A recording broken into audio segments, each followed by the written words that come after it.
Talk Radio. You're in to all things music.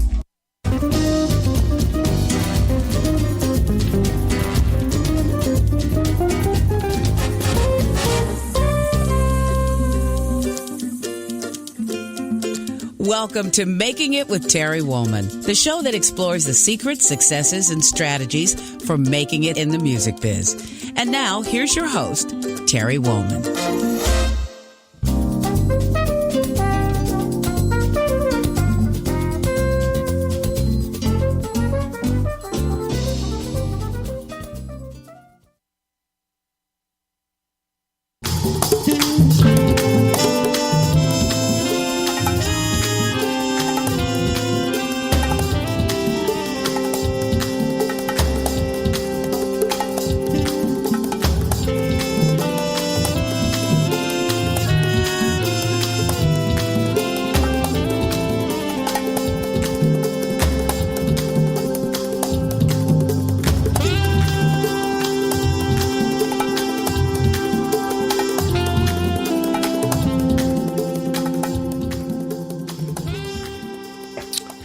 Welcome to the show, and thank you for tuning in. I want to say a quick thank you to my guest on last week's episode, two-time Grammy-nominated saxophone player Mindy Bear. If you didn't get to hear it, you can listen to all of our episodes at entertalkradio.com/makingit, or download our app and take us with you.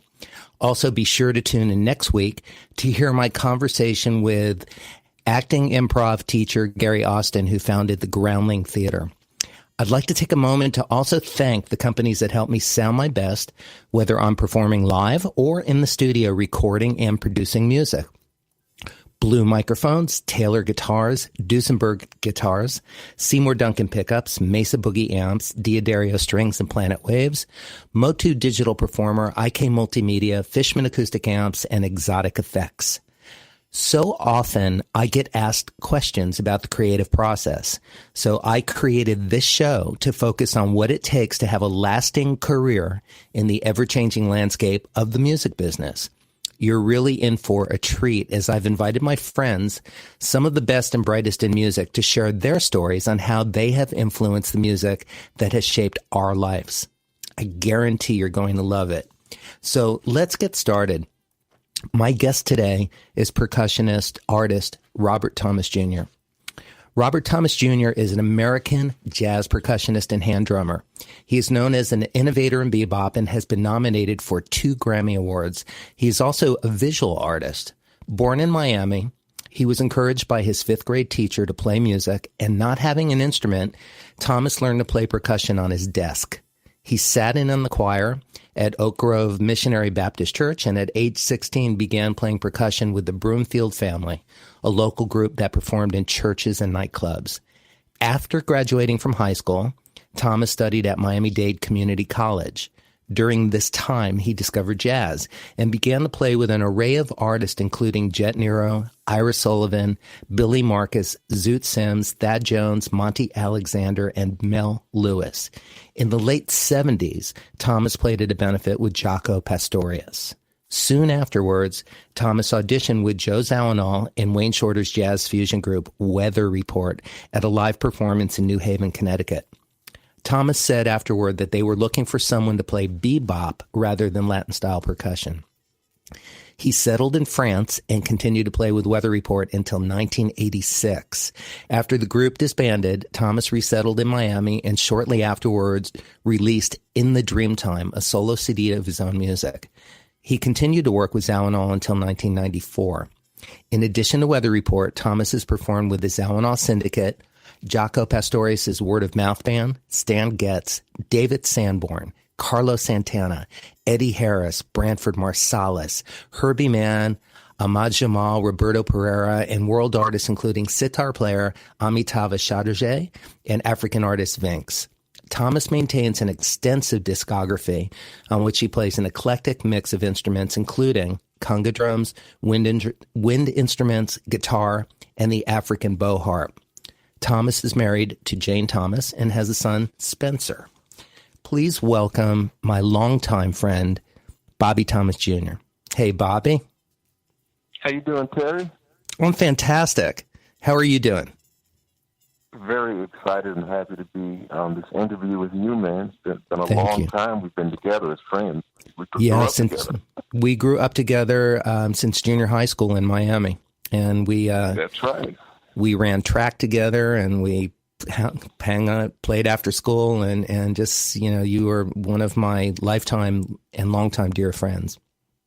And, that's the same here, Terry. Yeah, thank you. And it's really been, I'm so proud of you, watching you over the years, bloom into this gifted artist that you always have been, but that the world has come to know, and working with such major artists and contributing your point of view to their music and adding your point of view to the music. It's been a blast for me to watch and listen through the years. So congratulations on this beautiful life that you're having. Oh, thanks so much, Terry. This is really a special show for me because we did grow up together, and for me to have the opportunity to share your life story is, it's really important to me. Let's just jump in. You're the eldest of 7 children. So you had 7 kids in your family. What was it like growing up in a house full of kids in Florida? Well, it was a lot of fun. I learned how to cook early. I had a lot of responsibility, and that was fun for me, cooking. And I also had three jobs. I worked a lot. I worked a lot with my dad, my uncle, and had a cooking job at Richard's department store. I worked at the Pancake House, at 13 years old. I worked at a Jewish deli, which was, I think, my favorite. I love the food. And had a great education from all my Jewish friends. And as you know, I spent a lot of time in Jewish neighborhoods with all my buddies. Right. And I learned a lot about the culture, a lot about life as well. Growing up in Miami in the 50s and 60s, late 50s and 60s, as you and I did, we were really exposed to a lot of culture. People, there, of course, the Jewish neighborhoods, black neighborhoods, and the influx of the Cuban That's right. The community that, back in the early 60s, when Castro just basically let everybody come on over, or people escaped. So I think it's deeply influenced you and I both as musicians, because we both have a deep love and curiosity and respect for world music. And I've always thought that's from growing up in Miami. We were lucky. We were very lucky. Well, my beginning for school was a bit bizarre. I ended up going to Jewish temple for 2 years because my father worked at a temple. And my dad was, of course, Bahamian, and he had a lot of friends from all different cultures. We would leave Jewish temple on the weekends. We'd end up with his buddies in Hialeah, and I'd hang out with his Cuban friends, and I would hear salsa music, and I fell in love with the music, the percussion. So I was really educated to different types of music, as well as Baptist church music, where I met the Broomfield family. Right. Actually, I was 13 years old when I met the Broomfield family, and I started working for them when I was 14, and that changed my life. You started first as a roadie with them, correct? And then you ended up playing with them. I was a roadie for Alfred Broomfield, great singer, and we had a gig, I'll never forget it, and Carl Gables, and the owner of the house didn't want me sitting around, and he said, "Hey, I don't want that boy sitting around my house. He's got to do something." And Al Broomfield goes, "Rob, go get the bongos out of the truck." So I got the bongos from the van, and I didn't know what to do because I was a martial arts guy back then. I was young. Right. So I just did karate on the bongos, and Al turns around and goes, "Wow, you're in the band." And so on the way home, Terry tells me, "Okay, Rob, you have to learn how to play the congas, the timbales. Oh, yeah, you have to learn how to play trap drums and sing background vocals at the same time." And so I was really excited about this, so I got a summer job, and I learned how to play all these instruments. and started working with the Broomfield at the Castaways in the inner circle at 14 and a half. And I used to steal my mother's mascara and paint on the mustache. Yeah. And after the first couple of songs, it would melt off. From the sweat. Oh, yeah, the manager would come yelling at the band, "Hey, get that kid off the bandstand." So, but those were some of the best times of my life. But that was my early beginning. And then, of course, meeting Sam Harris. Our music teacher. Yeah. NMB. Yeah, man. Yeah, meeting Sam Harris changed everything. So, in what way? How did Sam point you in the right direction, or a clear path for where you ended up? Okay, so remember when we graduated from JFK and we started that experimental high school, they had these beautiful cubicles and they had pianos in there, remember?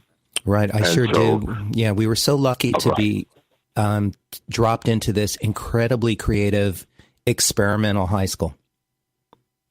Well, I used to sneak in those cubicles with the preacher's son, Bernard Rogers. And I would always dream these melodies, and I would write lyrics to them. And I would get my buddy, Bernard, and we would sneak into the cubicles, and we would jam in the early morning, afternoon. And Sam Harris would kick us out like clockwork. Every single day he'd come and kick us out. Finally, he got tired of it. And he said, "Look, Robert, if you can get 20 of your friends, I'll make a course out of this. We'll call it Music Lab 1. And I went and got all my Jewish buddies. I got all my black buddies, my Cuban buddies. And when he came back the next week, I think we had like 25 of us, remember? Bunch of us. Yeah. Yes. And that's how that class got started. So I really owe a lot to Sam Harris for that, because that opened the door for all different types of music. We played all different types of music in that class. Right, we sure and did. It was a great learning experience. Yeah, so that's how it all started for me. You mentioned being a martial artist. I got more serious with my martial arts. I started when I was 40, so I've been training for the past 20 years. But tell me how you got started in martial arts. I know that you were also an athlete and even considering a professional athlete career at some point. Yeah, I turned down scholarships for sports because I just didn't like the idea of, like, once you turn 30, you're considered old. And with music, you can play forever, you know. But I was 13 years old, and I had a cousin who was a third-degree black belt, and he was teaching at Florida Memorial College, and he would take me along. He was my teacher. And it was brutal because I had to fight college kids. There were no other 13-year-old boys for me to spar with. So it was rough, but I learned a lot, and it made me tough. Right. Then as I got older, I discovered music, and so I left the martial arts, and I sort of just transferred all of that knowledge to striking percussion. Right. And that worked out for me. Because I don't have a playing style like anybody else. No, you do not. And also disco came along, and I just quit playing music until I discovered jazz, thanks to Eddie Barocas, one of our classmates. It was in Music Lab 1. Remember, Eddie was a jazz promoter at a young age, and he steered me to the Gold Dust Lounge where I met Nero, and Bob Grabowski, Curtis Lundy, Steve Williams, all these cool musicians, and I wanted to be like those guys. Right. And I took my drums out of the attic and I started playing jazz because that was a relief, a sense of freedom. I didn't have to follow that monotonous beat from disco, which not putting disco down, but there isn't much to do for a percussionist in that music. No, so and I it found didn't. a new voice. Yeah, right. Do you still practice martial arts, or do you practice it through your musicianship and hitting the drums instead of bags? I practice in secret, close quarter combat because as a black world traveler, I end up in some sticky situations. Like skinheads abroad, especially Germany. Right. So I stay up on on my skills. And I did some bodyguard work for Monty and some for Joe Zawinul when he got older. Monty Alexander is who you're referring to. Yes, yes, my old friend. Yeah, we were together for a long time. So it came in handy. And it's something you just have to do. Yeah, it is. Is that something that you've instilled in your son as well? Yes. Well, I try to spare my family the stories about the situations that I go through in my travels. Some of that stuff I don't talk about. Right. I don't talk about that. Yeah. But I told him that it is important that you learn how to defend yourself. And end it quickly. Right. That's right. That's the smartest thing I could do for any young man, really. Yeah, that's an important lesson. And I want to get back to traveling, but before I do that, what do you remember about your very first performance in New Haven, Connecticut with Weather Report? What do you remember most about that night? Oh, God. I remember that they told me on the phone that it was going to be an audition, right? So we get off the plane, and there's this manager guy, Brian Conlett, very nervous. He's rushing me to the limo, and we pull up to the venue, and I see 2 tractor-trailer trucks and all this gear, and I'm thinking to myself, wow, man, what kind of audition is this? We get inside, it's a gig. It's a show. Right. And it was years later I found out from Jaco Pastorius that Jaco had told Joe that he found the only Be-bop conga player on the planet. And Joe said, I don't believe you. And Jaco said, you want to bet? So I was flowing out. On a bet? I was flowing out on a bet. That's fantastic. Joe lost a lot of money, man, because Jaco was laughing at him all night during the show, and I didn't know why. And I found out later. But that's great. I want to talk more about that. We're heading into our first break right now. I'm with my good friend, Bobby Thomas Jr., so stick around. We will be right back.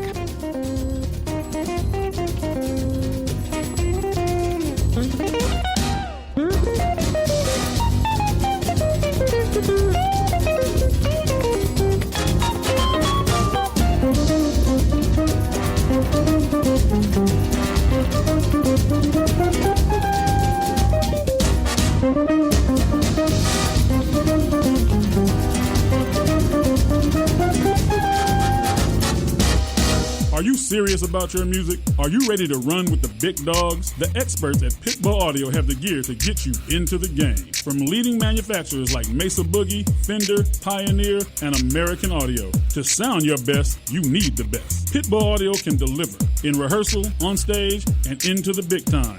Dropping beats, shredding guitar, or making the crowd roar. Whatever you dream, Pitbull Audio can help make it happen. We are Pitbull Audio. We want you to play it loud. PitbullAudio.com. You know what's all around you every waking moment of your life? Marketing. You're choking on it.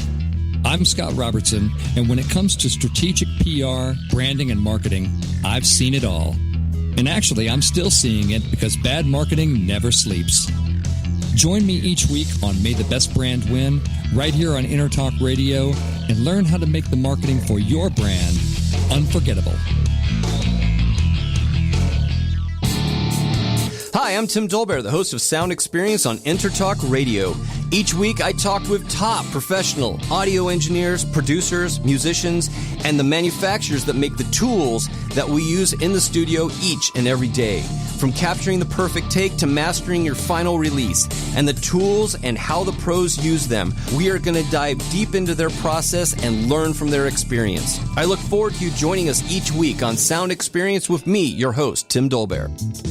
This is Jackie Bertoni from Jackie's Groove. Come join me weekly on my journey through the music business as I take you behind the velvet rope, interviewing industry notables such as Al Di Meola, Michael McDonald, and Al Jarreau, to name but a few. Listen to their stories on being in the studios recording #1 hits and onto the stages throughout the globe. Allow me to be your music historian. You can hear me live every Monday at 2 p.m. and every Wednesday at 12 noon Pacific Standard Time or 24/7 on jackiesgroove.com. Ready to get your groove on?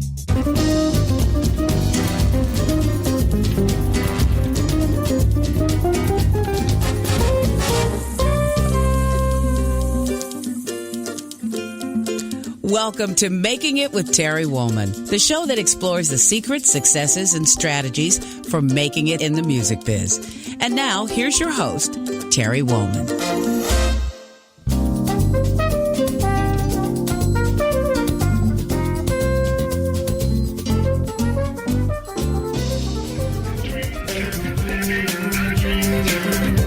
Someday we'll ever learn. Someday.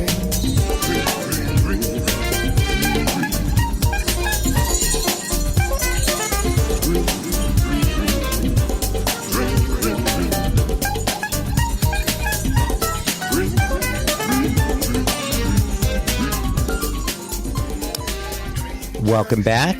This is Terry Woolman. I'm Making It with Terry Woolman, and I'm with percussionist Bobby Thomas Jr. Welcome back, Bobby. It's good to be here, buddy. Yeah.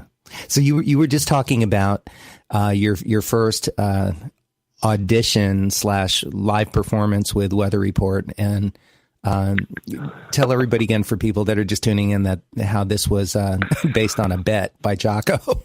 Oh, yeah, it was. I found out. Yes, it was based on a bet. And so as the night went on, I could see Jaco laughing at Zawinul all through the night, and I was wondering, man, what's going on? After the show, Zawinul comes to me, pats me on the back. He goes, "Hey, kid, you're not going home. You're going on a world tour." And so that was the beginning of another long-term relationship. Yeah, so that's for sure. Yes, I had to go out and buy all new clothes and everything. I had like a toothbrush and a shirt, a couple of pair of pants, and that was it. You know, right? You just thought you were coming up for a day. yeah. Ended up on a world tour and stayed with him for over like 30 years, man. Right. I was in every band that he had after that, and he was a great teacher as well. You're talking about Joe Zawinul. Yeah, he was my first piano teacher. I spent a lot of hours on that tour bus in his room. He had a special room in the back with the piano, and he would have me practicing piano sheet music, and then Jaco would bring his bass back. I had to practice bass scales, and then they'd give me sheet music to read, and so it was like going back to school on the tour with Joe and Wayne and Peter Erskine. It was wonderful. Wonderful experience. What year did that start? This was 80. This started in 1980. Right. So that was about the same time I headed off to Boston. I was already up in Boston learning the theory of everything. Well, you were actually on a bus learning the reality of everything.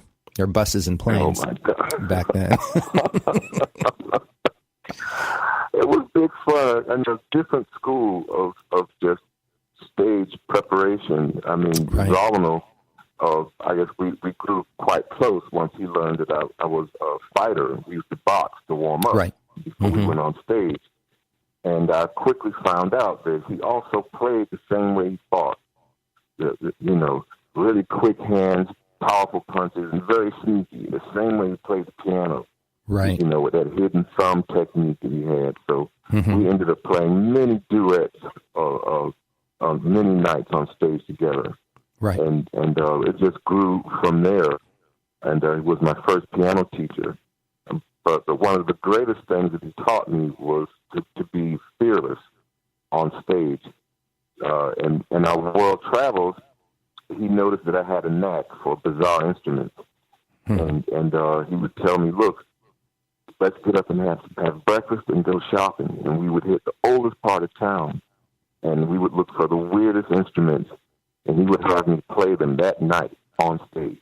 Same night. Yeah. So this became a routine for us for over 30 years off and on. I left the band a few times, as I really was very happy playing with Monty Alexander. He was like my big brother, and I would go back to play with Monty, and then of course my other favorite uncles, Stan Getz and Herbie Mann. Just the best band leaders I've ever had. Those two guys, I was quite close to them. But Joe, that was another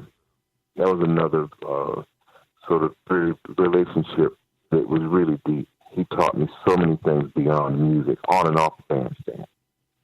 And I think I stayed with the Zawinul Legacy Band until a couple years ago.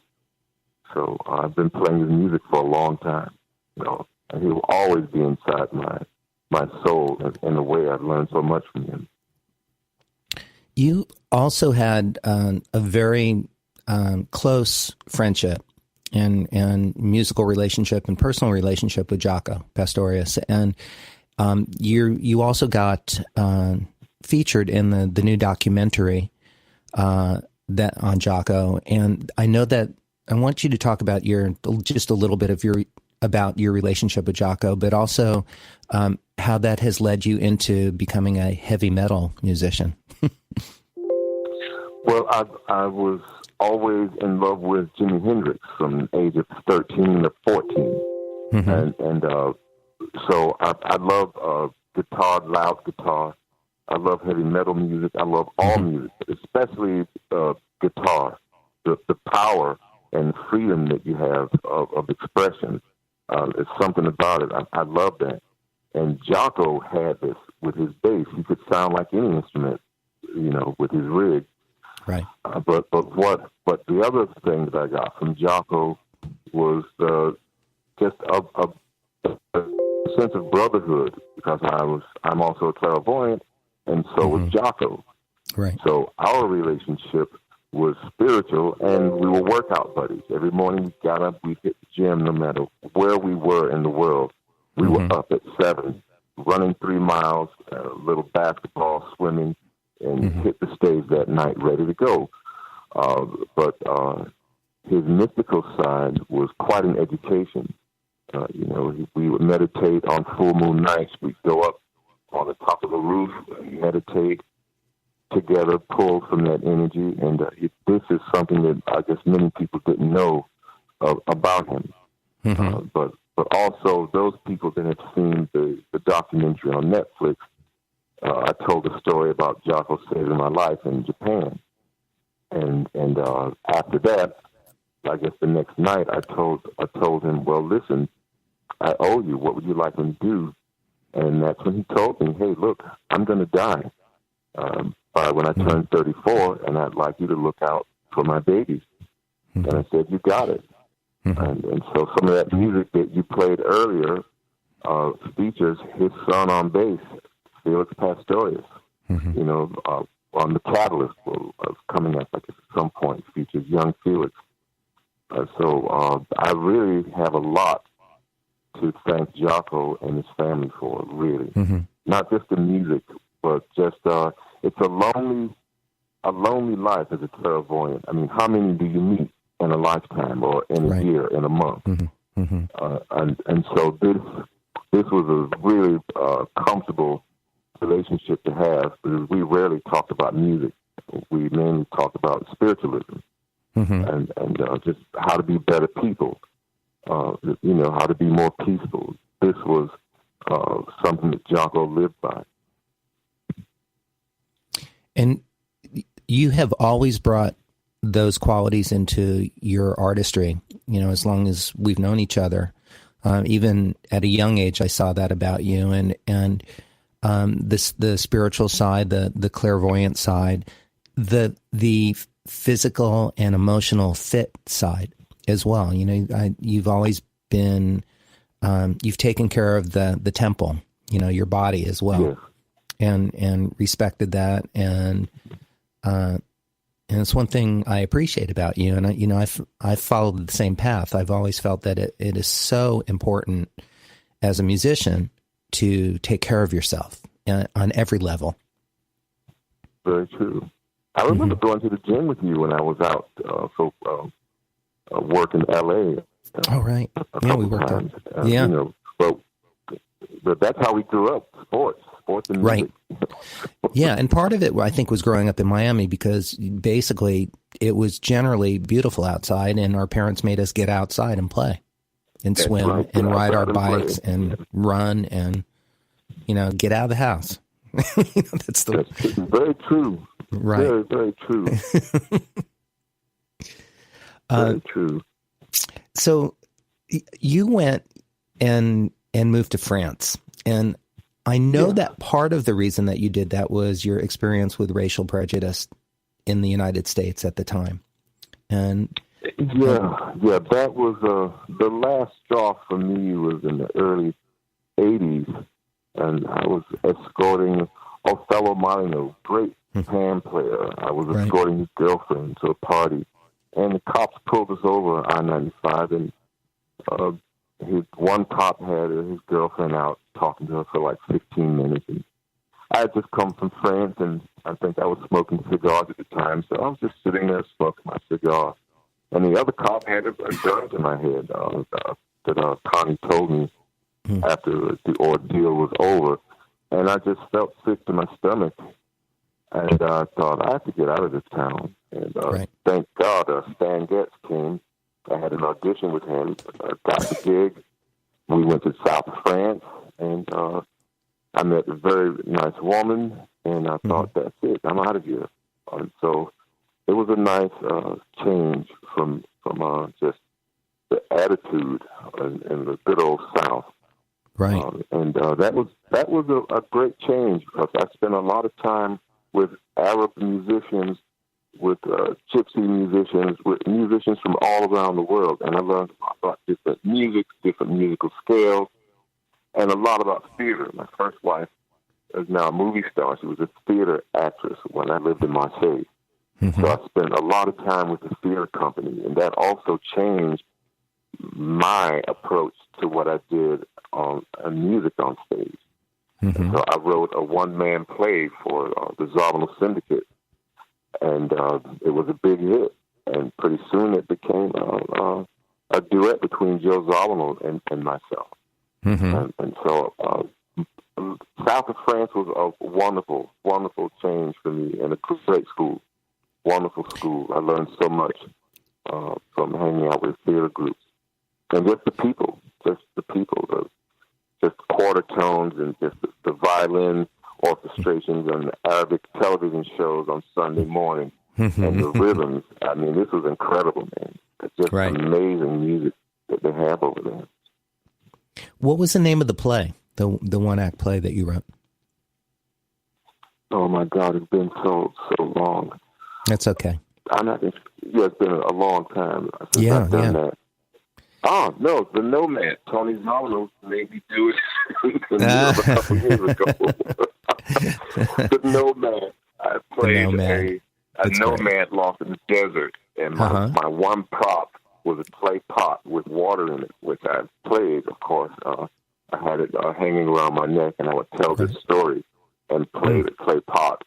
When Joe was alive, he had me play my Cana flute, which I played like an Indian scales, and it was mesmerizing. We had a lot of fun with that play, and so this is something that I might pull out of the bag once I start traveling again with my own show.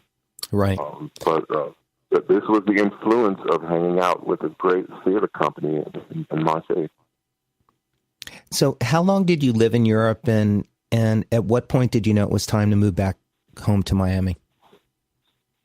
Well, we stayed in Marseille for like 2.5 years, then we moved to Paris and stayed there for about 4.5 years, and then my parents started to get older. I think my dad was sick, and then also the relationship that I was in just didn't work out. My wife was a busy theater actress, and I was busy between my work with Monty and Herbie Mann and Stan Getz.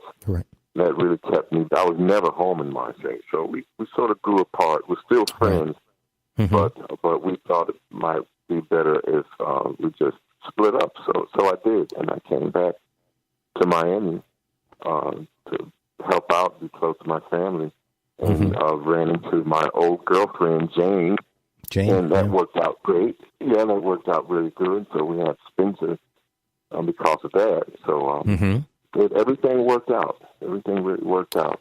It sure did. You and Jane have been together for a long time now. Yeah, a long time, about 30 years, and she's a master teacher, and I learned a lot from her. And I've been teaching now for about 12 years, 13 years. And she specializes in special needs kids. So I did a lot of volunteer work with Jane, which sort of prepped me for the job I'm doing now at the Conservatory of Music here in Coconut Grove. And I teach special needs kids. I can deal with any child thanks to what I learned from Jane all these years. So it's been a valuable relationship. There isn't much work for musicians in Miami, as you know. But teaching is something that I love. I love giving back, man. So I can pass on everything I know about music and drumming to these little kids. It just makes me feel really good. At the end of the day, I'm driving home with a smile in my heart. So my kids range from 5 years old to 45 years old. And this is the time of our life, you and I being the same age, that it's appropriate for us to be mentoring and teaching because we have a wealth of information to share. Even, that's part of the reason I said yes to doing this radio show and having these conversations. Right. It's another way to share information and insight as to what's important in life and in music. So I'm really glad that... the knowledge. Yeah, right. And I'm glad you have found the opportunity and the venue for you to share your knowledge with young students, young kids, and instilling passion in their life and commitment and willingness to work hard and all the rewards that can bring emotionally and artistically. We've got about 20 seconds before we go into our next break. Do you have a website or a place where people can find you? Yes, that's alienbrothersband.com. alienbrothersband.com. alienbrothersband.com, yes. We are heading into our... They can see videos. Oh, great. Please stick around for more conversation with the great Bobby Thomas Jr. We'll be right back.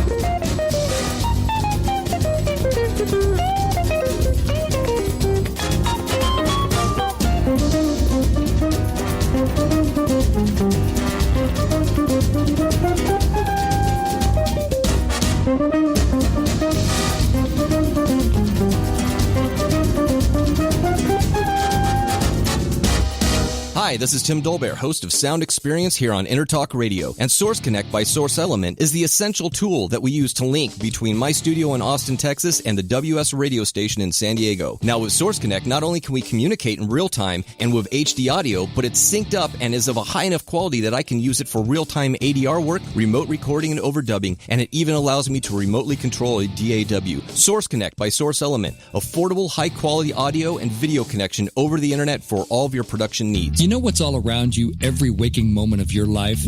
Marketing. You're choking on it. I'm Scott Robertson, and when it comes to strategic PR, branding, and marketing, I've seen it all. And actually, I'm still seeing it because bad marketing never sleeps. Join me each week on May the Best Brand Win, right here on InterTalk Radio, and learn how to make the marketing for your brand unforgettable. Make this your vinyl night. I'm John J.R. Robinson, and every week, music creation comes alive through stories, experiences, and sounds when vinyl records filled our hearts and minds. My friends and I share our tips and techniques used in creation of iconic tracks for recording artists such as Michael Jackson, Eric Clapton, Quincy Jones, and Steve Winwood, to name a few. Vinyl has emerged hot, and the soul of vinyl defines art and passion which burns deepest at night. Tune in. Are you serious about your music? Are you ready to run with the big dogs? The experts at Pitbull Audio have the gear to get you into the game. From leading manufacturers like Mesa Boogie, Fender, Pioneer, and American Audio. To sound your best, you need the best. Pitbull Audio can deliver in rehearsal, on stage, and into the big time. Dropping beats, shredding guitar, or making the crowd roar. Whatever you dream, Pitbull Audio can help make it happen. We are Pitbull Audio. We want you to play it loud. PitbullAudio.com.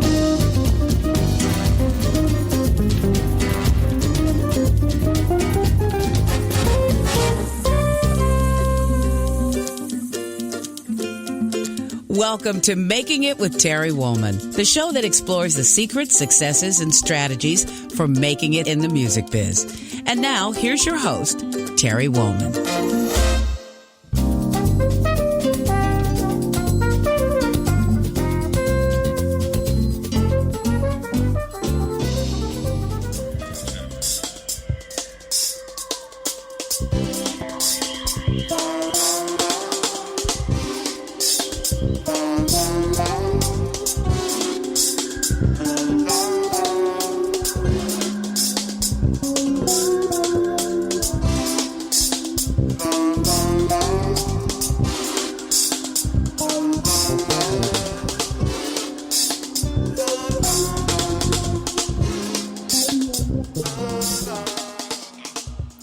Welcome back, and you're listening to Bobby Thomas Jr.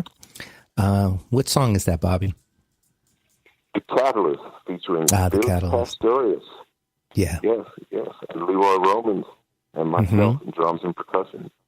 Yeah. So continuing the legacy, the Pastorius legacy, through your promise to your friend Jaco to keep an eye on the family. What a beautiful honor. Right. Yeah. Hey, I want to be the first to wish you an early birthday. I know you've got a birthday tomorrow, and I'm just so glad that you were born and that you were on this planet, and that we have been able to go through our lives together with one of the longest friendships that I've had. So I love you, and happy birthday to you. I just wanted to say that before we move on to the next question. You made my day, Terry. You made my day, brother. We'll be friends forever, man. Forever. We sure will, to the end. Yeah, you're welcome. You were just saying. What I have to talk about, man. Yes. I have to talk about your Aunt June. Aunt June Woolman. Was my counselor. Yes. That's right. She was my counselor in 12th grade. And when I turned down those football and basketball scholarships, my parents were very upset. But your Aunt June told me, Robert, there's no guarantee you're going to make it to the pros. You better think about it. Music, you can play forever. Right. Sport, you're old at 30. And I took her advice. I'm so glad I did. Man. Yeah, against or certainly against the concerns of your parents, who were so proud of you for having all these scholarships offered to you. So I know that was a challenging decision. One of the really cool things that my Aunt June did is, or one of the cool things about that is that she wasn't an artist, but she saw you. She knew who you were. She looked at you and knew you and knew what would be best for you. So I think that's even more wonderful because she that wasn't really her default. My family, everybody in my family, my aunt and uncle and my parents, it's like you got to get a degree and you got to have something to fall back on. And she, coming from that place, said, you should pursue your art. She knew who I was. She did. Yeah, because I was a graphic artist as well. And she said, well, I don't know. I think you better go for the music. Be yourself. Be true to yourself. Yeah. So that's I'm so thankful for your aunt being there for me. Yeah, she loved you, and it's really wonderful that she got to see, and also your whole family got to see that it was a wise choice for you. It was a wise path because you really, they've got to see you perform the world and be on records and TV and concerts and again, making a life for you as an artist.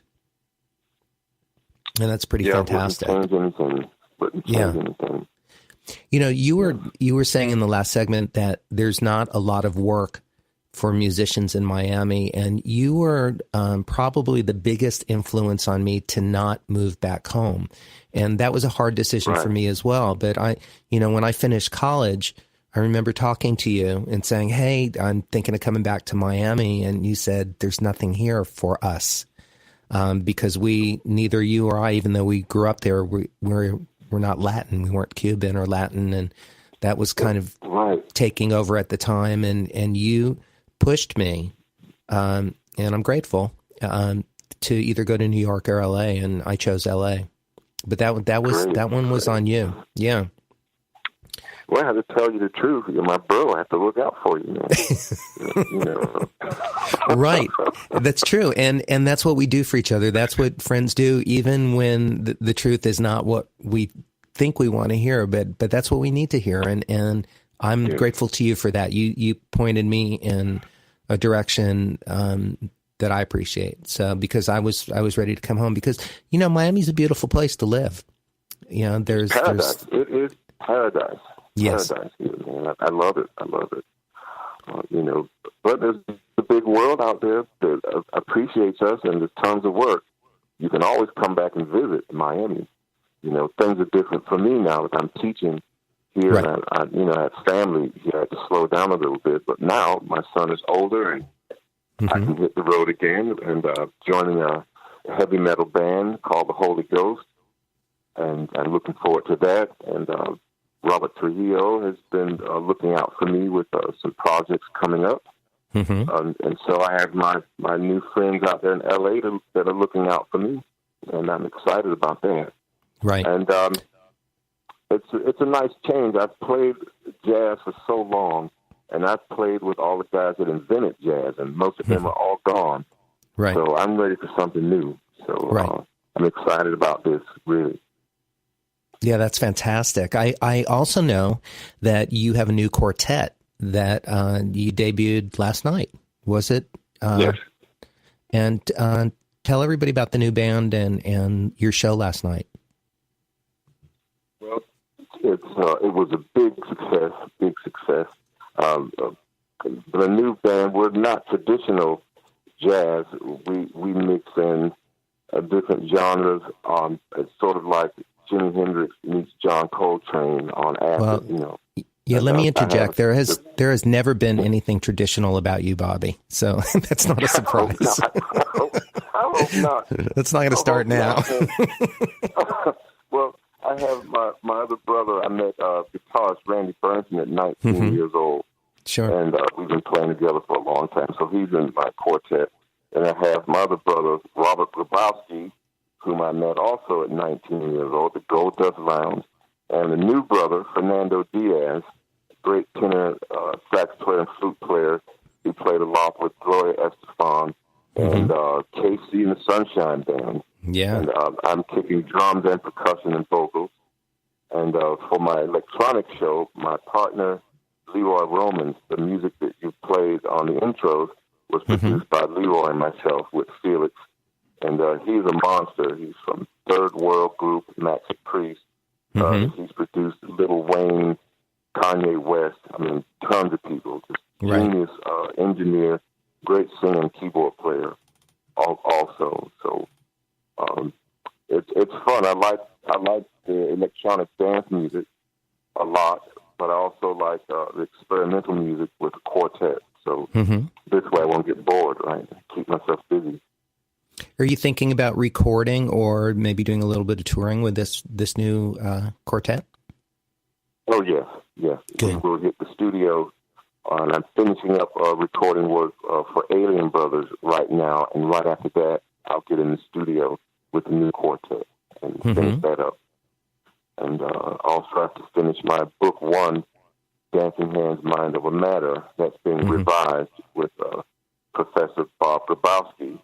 And that'll be coming out soon as well. So I have a lot of work here in Miami to keep me busy.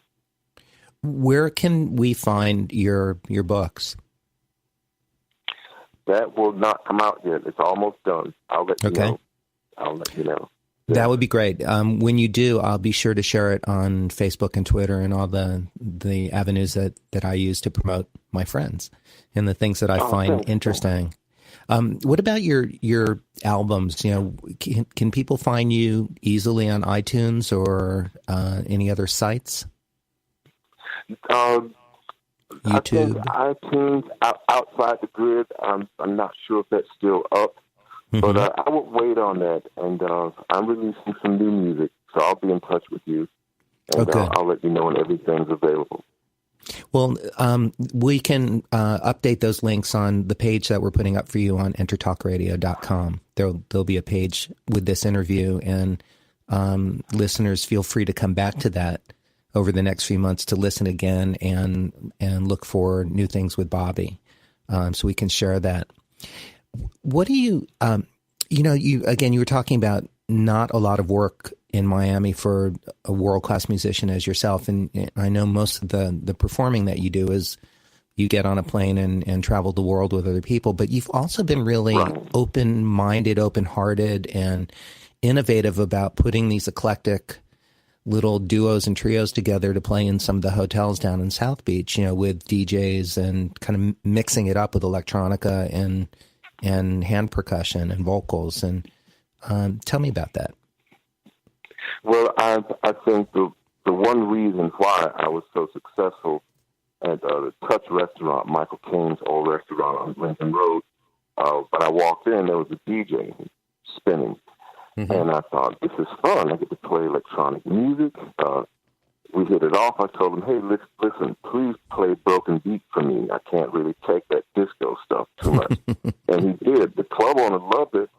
And the dancers, when I arrived, were up there dancing along. They liked disco. They were bored out of their minds. And I said, listen, let me play with the girls and fire them up. And it became a big show.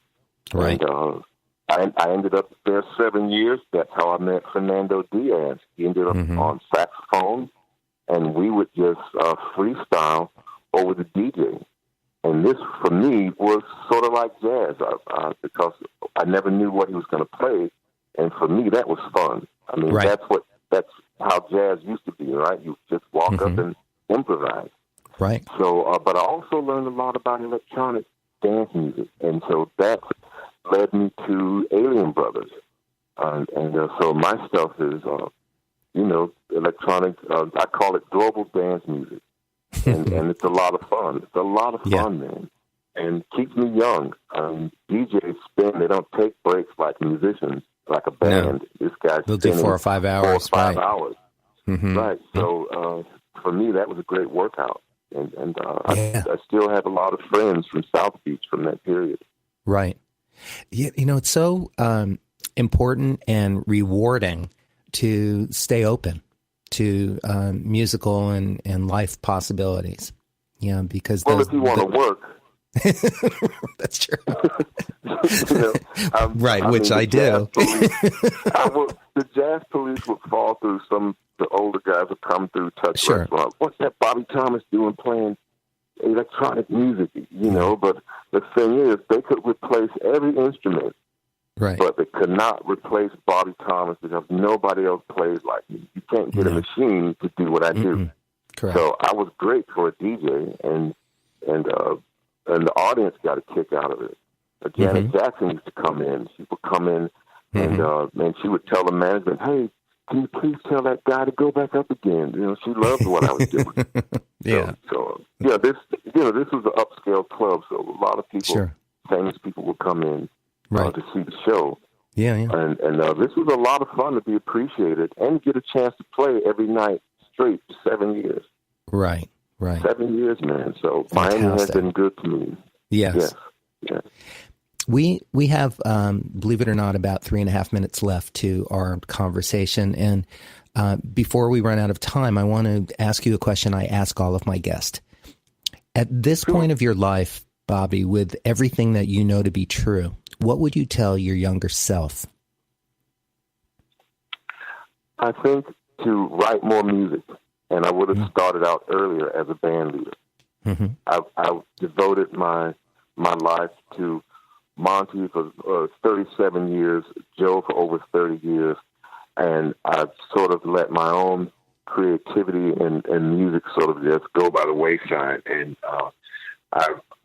that's a regret that I have. I should have started a lot earlier. But I'm here now, and I'm healthy, and I have great guys in my band. They're extended family like yourself, and so I'm very fortunate. But for younger musicians out there listening, really put yourself first, man. And women, put yourself first.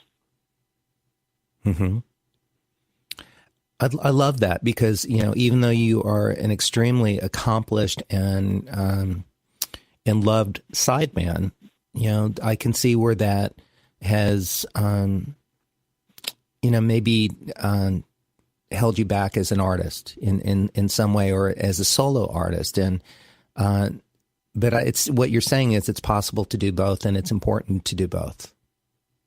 Right. But there has to be a balance. Absolutely. There has to be a balance. Right. And you've created balance in so many other areas of your life, including creating a beautiful family. Yes, I'm lucky. I'm very lucky. Mm-hmm. Not many of us stay married in this business. That's right. Yeah. You know how that goes. Yeah.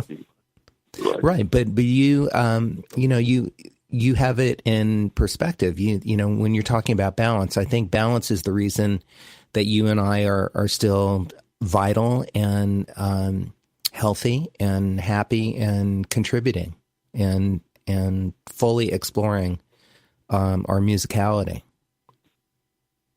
Well, music is a very magical thing. I was telling my band members last night, and they were telling me, Bobby, man, you don't look your age. And I said, well, that's because as musicians, when we go out on stage, we're healing people, making people happy. Right. In doing so, we are regenerating ourselves. Every time we go out on stage, we're regenerating ourselves with all this positive vibration.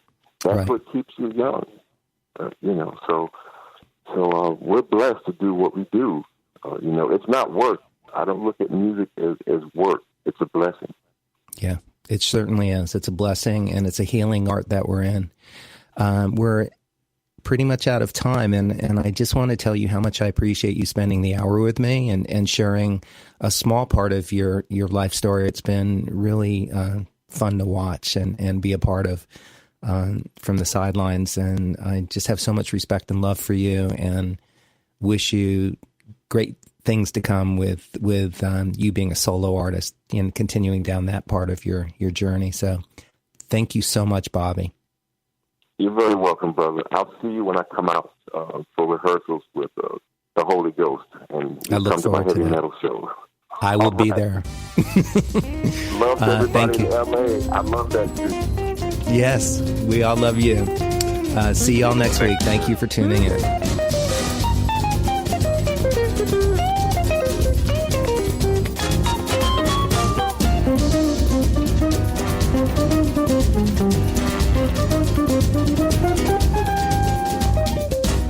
Tune in again next week for another great episode of Making It with Terry Woolman. This is Jaco Pastorius from Jackie's Groove. Come join me weekly on my journey through the music business as I take you behind the velvet rope, interviewing industry notables such as Al Di Meola, Michael McDonald, and Al Jarreau, to name but a few. Listen to their stories on being in the studios recording #1 hits and onto the stages throughout the globe. Allow me to be your music historian. You can hear me live every Monday at 2 p.m. and every Wednesday at 12 noon Pacific Standard Time or 24/7 on jackiesgroove.com. Ready to get your groove on? Hi, this is Tim Dolbear from Eclectica Studios. I'm a full-time mixing and recording engineer. I work with Grammy winners, labels, and indie artists, using state-of-the-art digital mixing and restoration tools and the very best in analog gear. Really, though, it's my ability to bring tracks to life and fulfill your vision for your music. This has made me sought after by producers and artists worldwide. So spend your time working on music and not chasing a mix down a rabbit hole. Go to timdolbear.com and check out our free one-song mix offer. You know what's all around you every waking moment of your life? Marketing. You're choking on it.